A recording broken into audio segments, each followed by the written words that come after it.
Hello, my name is Janet, and Ann is behind the camera, and we are here in Pulaski County, Indiana, in the Recorder's Vault.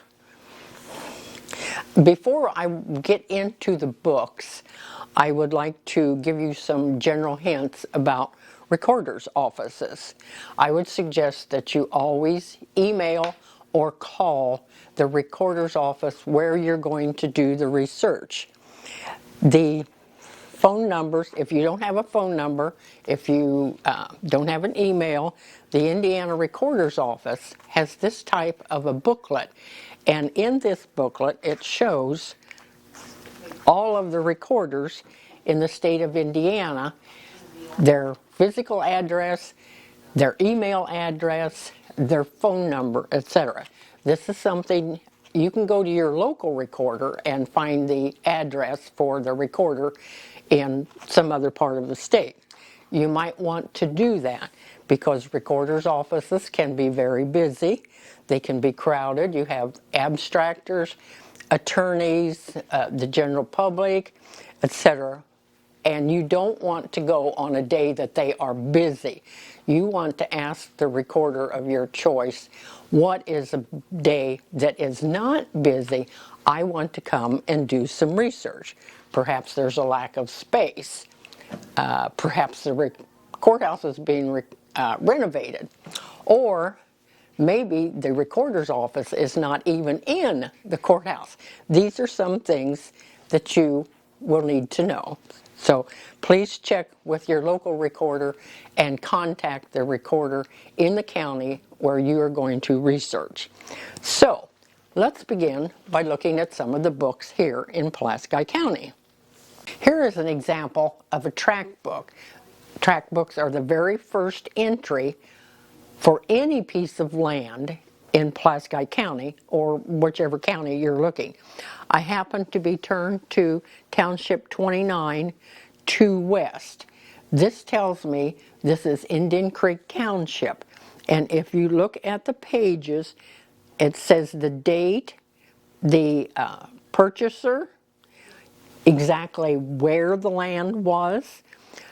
One interesting thing right here is Peter Brough, B-R-O-U-G-H, that this land is in Indian Creek Township, and this is now where the Pro Cemetery is. So this is the earliest settlers on this piece of land. Another book that we have here in Pulaski County, not everybody has one of these, but we had swamp land here.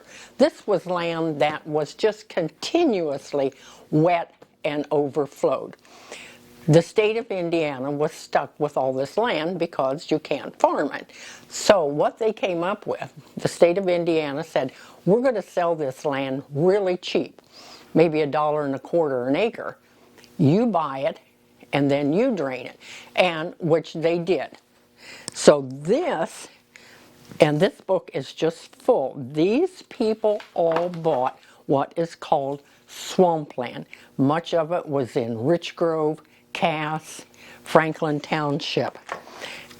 They got the land cheap, and they started coming in the 50s and 1850s and 60s is when a lot of this land was sold. The settler bought the land really cheap from the state of Indiana. He got in there, he drained it by hand. They dug all this by hand, and then he planted corn. And the state was very happy. Not only did they get that piece of land off of their tax rolls, the farmer bought land, the farmer planted corn, and then the farmer could pay the state of Indiana taxes. A good deal for everybody. Next, we have miscellaneous records. These books are a treasure trove of odds and ends of information that the person thought this was important enough to record, but it wasn't a land record. So some of these, and these two start very early. Some of these This book is dated 1877 to 1894. They're indexed, but the index isn't always, you have to think about miscellaneous records. Maybe it's articles of incorporation. Maybe it's not under A for articles. Maybe it's not under I for incorporation. Perhaps it's under the name of the person owning the business. This old writing is just, some people kind of think, oh dear, I can't read that. But if you work at it for a while, you can read this. Here's, we'll look at one. Here's an affidavit on page 170 for a Mr. White. We'll see what Mr. White has to say. Oh, there's some lots. It's all kinds of good information. Oh, well, Mr. White, Pete White, he's actually in the state of Ohio, county of Hamilton, and he has sent this affidavit up here to Pulaski County because it has to do with Pulaski County property. So that is some of the things that you can find. There are other very interesting things in these books, which sometimes can be heavy. And this miscellaneous document book is, here we find, this has to do with the Department of Conservation adding some forest land. Here are gas and oil leases. Well, evidently they were doing a lot of research in gas and oil. This is 1960 to 61, because this book has a lot of gas and oil leases. But, as I say, these are indexed, and so with a little effort, you can find what you are looking for. Sometimes it's, like I say, trustees. Maybe the trustee had a document he wanted recorded, but it wasn't a land document. Well, it might be under the trustee's name. It might be under the township he is the trustee of. Maybe he even indexed it under Pulaski County. It's something that you will have to, with a little perseverance, you can find what you're looking for in these miscellaneous records.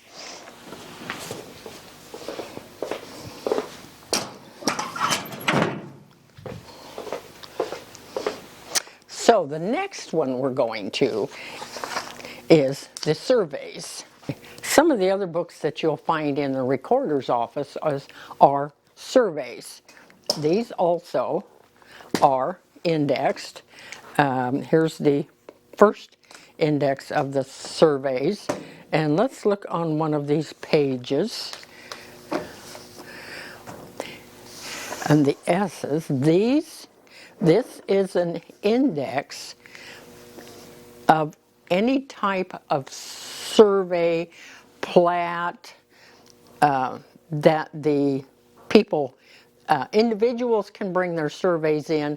The survey company can bring their surveys in. And this will lead you, this is the name, the location, the date that it was filed here, and this leads you to the book and page where these surveys are located here in these books. Let me pull one out and show you.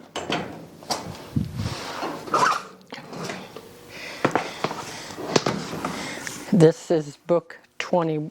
This is book 21. These are all surveys in here and down here. And this is book 21. And let's see what we find. They're also indexed. The book itself is indexed. Oh, here's what it's going to look like. They're all in sleeves. They're protected in sleeves. It says, this is a Floyd Hall edition to the town of Winnemac, which is right here. Let's see what else we can find. Oh, here's an interesting one. And you are allowed to carefully pull out the entire survey. These surveys can be, they're quite interesting. They have all kinds of information in, having to do with the land, the edges, the boundaries of the land. Oh, here's an interesting one. This is a survey for Arby's, the fast food place here in Winnemac. Although it's this size in here, these surveys can be quite large. And you might, if you are thinking about recording a survey, that's something you want to check with your individual recorder's office, because they have stipulations as to what size they can scan. And as I said, these books are full of this kind of information. So we will put this away. And another thing I want to look at while we're right here are mortgages.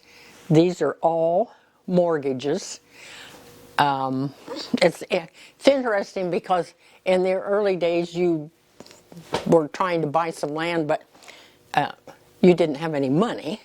So some of the things you might have used for collateral was the horse and wagon.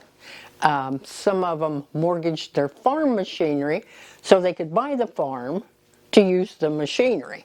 Hopefully it all got paid off. And let's look at what this fellow here mortgaged. These are all handwritten documents. Mercantile tailoring goods, including clothes, gents furnishings, jewelry.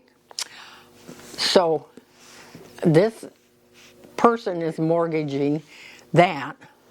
Now, and when you're looking at these old mortgages, be sure and read the writing on the edges, because that will sometimes lead you to the payoff, when the mortgage was released.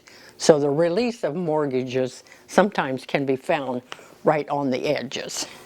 And so these are all mortgage books here in Pulaski County. And it does, like I say, some of it's really quite interesting. What people, they would mortgage their homestead to buy their homestead. They would mortgage the farm equipment to buy the farm. Very interesting information in these books also. Okay, if you're looking for land records, the actual deed, let's say you're looking for when Grandpa bought the land, when they first came here. When you are the buyer of the land, you are the receiver, the grantee. You are receiving the land. You are a grantee. If you are selling the land, you are the grantor, or the seller of the land. All deed records are set up the same way. They're grantee and grantor. These are all the indexes. These are not the actual deeds. These index deeds lead you down here to these books, which is the actual deed. And so you will need to look in indexes to find the deed, which is in another book. Now we're going to look in the actual grantor-grantee deed records, deed indexes. So we are going to look here in, let's find, this is from 1947 to 1952. This is the grantee. This is indexed by the person who is purchasing. He is the grantee. These books also are indexed. Let's look here under E.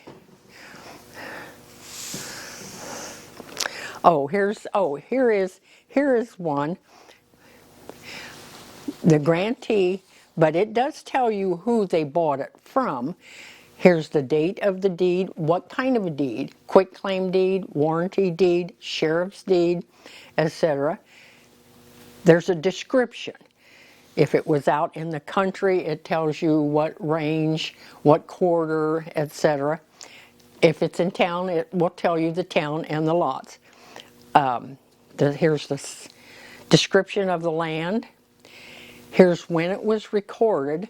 And this line tells you which deed book, because the deed is not in the grantor-grantee index. It is in a deed book. So we're going to look at Mr. Epler here. Okay, let's look at what Mr. Epler is buying. If I look at the where it is, they've listed the name of the town as Pulaski. He's buying a couple of lots down there. And so this will be the description of land if they're out in the country. This is where? Section, township, and range, so you can pinpoint where they bought the land.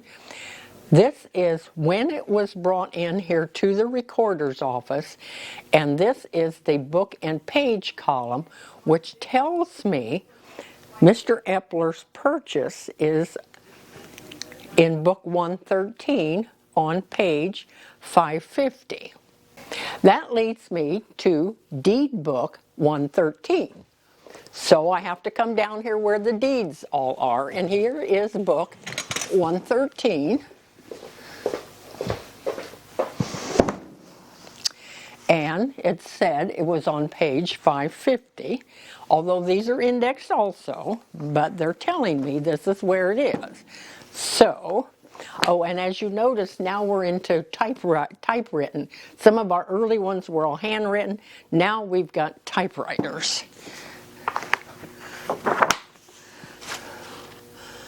Okay, where is Mr. Epler's land?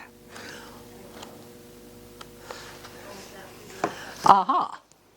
Exactly where they said it was.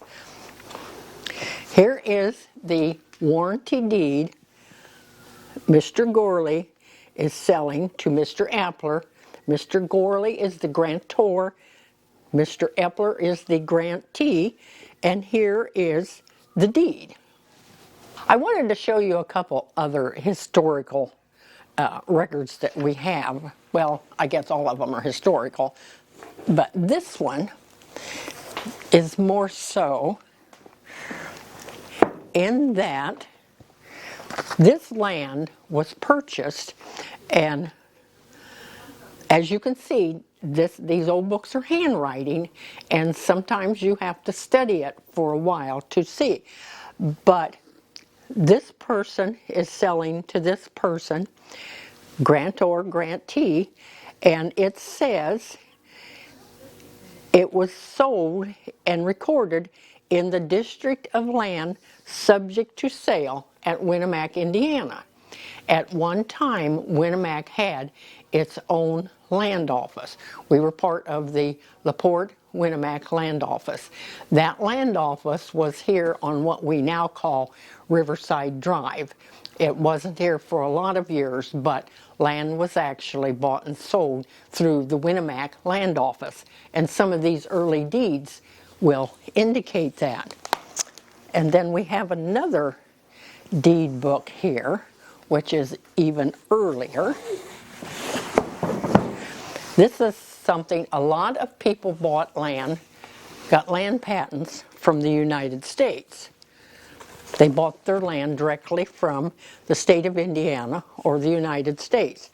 Our deed books here start when the county was formed in 1839. This one, and as you'll notice, it's blue paper. This book is dated 1852 to 1854. It obviously is all handwritten. It takes a while, but you can read this. And many, this is United States too, the individual, United States, United States. So a lot of land was bought either from the state of Indiana or you had a land patent from the United States. You will find these historical records in your recorder's office.